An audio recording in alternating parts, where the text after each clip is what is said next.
नमस्कार, मी अश्विनी मराठी स्पेशल किचनमध्ये मी तुमचे मनापासून स्वागत करते। आज आपण करणार आहोत उरलेल्या शिल्लक राहिलेल्या मटणाच्या रश्श्यापासून मस्त अशी बिर्याणी। तर माझ्याकडे ही सकाळी मटण केलेलं होतं, त्यातील रस्सा उरलेला होता, तर त्याची मी बिर्याणी करून दाखवणार आहे।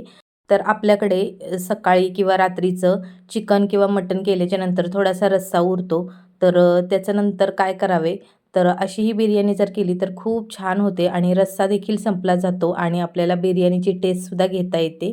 तर तुम्हाला मी आज ही रेसिपी शेअर करणार आहे। बहुतेक जण अशी ही बिर्याणी करून बघत असतील, तर मी कशा पद्धतीने ही बिर्याणी करते त्यासाठी व्हिडिओ स्किप न करता संपूर्ण पहा। तर इथे मी शिल्लक राहिलेल्या मटणाचा रस्सा घेतलेला आहे आणि इथे 2 वाटी बासमती तांदूळ स्वच्छ धुवून घेतलेले आहेत। आता कुकरमध्ये मी 2 पळ्या तेल घालून घेते। तेल गरम झाले की त्यामध्ये 1 चमचाभर जिरे घालून घ्यायचेत। तर तुम्हाला हवा असेल तर खडा मसाला देखील टाकू शकता, पण मी बिर्याणी मसाल्याचा वापर करणार आहे, त्यामुळे मी इथे खडा मसाला वापरलेला नाही। कारण की ऑलरेडी आपण जो मटण किंवा चिकन करतो त्यामध्ये मसाले वापरलेले असतात, त्यामुळे ते रस्सा हा तिखटच असतो, त्यामुळे जास्त मी इथे खडा मसाला वापरणार नाही कोणताही। आता इथे एक मध्यम आकाराचा उभा चिरलेला कांदा घालून घेते, तो सोनेरी रंग येईपर्यंत परतून घ्यायचा आहे। आता 1 चमचाभर आलं लसणाची पेस्ट घालून ती देखील परतून घ्यायची आहे। आता त्यानंतर आपल्याला इथे थोडीशी कोथिंबीर घालून घ्यायची आहे। कोथिंबीरीचा फ्लेवर या तेलामध्ये उतरला जाईल, त्यामुळे खूप छान टेस्टला बिर्याणी लागेल। आणि एक मध्यम आकाराचे टोमॅटो उभे चिरून घेतलेले आहे, ते देखील घालून घेते।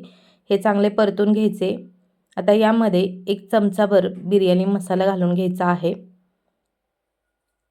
आणि त्यानंतर घरचं जे आपलं कांदा लसूण मसाला असतो किंवा लाल तिखट असतं, जे काही तुम्ही वापरत असाल ते यामध्ये घालून घ्यायचं आहे। तर साधारणपणे मी 1.5 चमचा कांदा लसूण मसाला इथे वापरलेला आहे, कारण की आपलं जे मटणाचा रस्सा आहे त्यामध्ये सुद्धा तिखट आहे, त्यामुळे थोडंसंच इथे मी तिखट वापरलेलं आहे। आता थोडीशी हळद घालून घ्यायची, ती देखील परतून घ्यायची।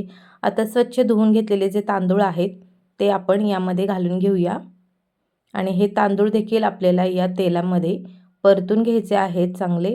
तर अशा प्रकारे उरलेल्या चिकनच्या किंवा मटणाच्या रश्श्यापासून कोण कोण बिर्याणी करतं हे मला कमेंट सेक्शनमध्ये जरूर कळवा आणि कोणाकोणाला अशा पद्धतीने केलेली बिर्याणीचा भात आवडतो हे देखील मला कमेंट करून नक्की कळवा। आता हे तांदूळ घातल्यानंतर चांगले परतून घेतलेले आहेत। आता जो मटणाचा रस्सा उरलेला होता तो यामध्ये घालून घेते। आता या मटणाच्या रस्स्यामध्ये जास्त मटणाचे पीस नाही आहेत, 1-2च पीस उरलेले होते, पण तरी देखील आपली बिर्याणी खूप छान होणार आहे। आता यामध्ये गरजेनुसार पाणी घालून घ्यायचं आहे, तर थोडंसं मी पाणी घालून घेते। आपला बिर्याणीचा भात शिजेल एवढे पाणी आपल्याला घालून घ्यायचं आहे। जास्त पाणी वापरायचे नाही, नाहीतर भात हा जास्त शिजला जाईल। आपल्याला चांगला फडफडीत भात असा करायचा आहे, त्यामुळे गरजेनुसार पाणी घालायचे। चवीनुसार मीठ घालून घेऊया आणि वरून थोडीशी कोथिंबीर घालूया, मिक्स करून घ्यायचे। आता यामध्ये मी कोणतेही एक्स्ट्राचे खडे मसाले किंवा गरम मसाले कोणताही एक्स्ट्रा मसाला वापरलेला नाही। एकदम साध्या आणि सोप्या पद्धतीने ही बिर्याणी बनवणार आहे। आता कुकरचे झाकण लावून आपल्याला याच्या 2 शिट्ट्या काढून घ्यायच्या आहेत, जास्त शिट्ट्या काढायच्या नाहीत। 1 किंवा 2 शिट्ट्यामध्ये हा बिर्याणीचा भात अगदी छान शिजला जाईल। तर 2 शिट्ट्या झालेल्या आहेत, कुकर देखील थंड झालेला आहे। आता कुकरचे झाकण काढून तुम्हाला दाखवते की बिर्याणी आपली किती मस्त अशी तयार झालेली आहे। आता प्लेटमध्ये काढून दाखवते किती मोकळा आणि सळसळीत अशी बिर्याणीचा भात आपला तयार झालेला आहे।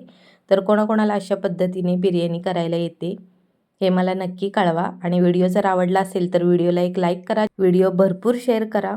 चॅनलवर जर नवीन आला असाल तर सबस्क्राईब करा आणि शेजारील बेल घंटेवर प्रेस करा, जेणेकरून मी अपलोड केलेल्या छान छान रेसिपींचं नोटिफिकेशन तुमच्यापर्यंत सगळ्यात पहिल्यांदा पोहोचेल। चला तर मग पुन्हा भेटूया अशा छानशा रेसिपीसोबत। तोपर्यंत मस्त खा, स्वस्त रहा। धन्यवाद।